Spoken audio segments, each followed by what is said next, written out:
ज्या संजय राऊतांनी 19 सालीत हिंदुत्वाचा विचाराची राख रांगोळी करून ज्यांना हिंदुत्व मान्य नाही अशा पक्षाबरोबर सरकार स्थापन करायला उद्धव साहेबांना भाग पाडले, त्या संजय राऊतांकडून इथून पुढे हिंदू धर्माविषयी कोणतीही चांगली अपेक्षा धरू नका। त्याच माणसाने हिंदुत्वाचे खरी विचाराचे राख रांगोळी केली।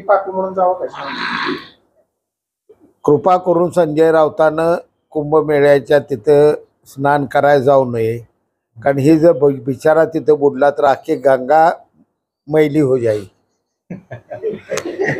गंगेची घाण नेऊ नका, ही आहे इथं नारळाच्या झाडाखालीच घाण बसवा, अख्खी गंगा ही घाण होऊन जाईल। ताज्या घडामोडी जाणून घेण्यासाठी शिवशाही न्यूज यूट्यूब चॅनलला सबस्क्राईब करा। आपण हा व्हिडिओ फेसबुकवर पाहत असाल तर फेसबुक पेज फॉलो करा आणि शिवशाही न्यूज.com या आपल्या वेबसाईटलाही भेट द्या।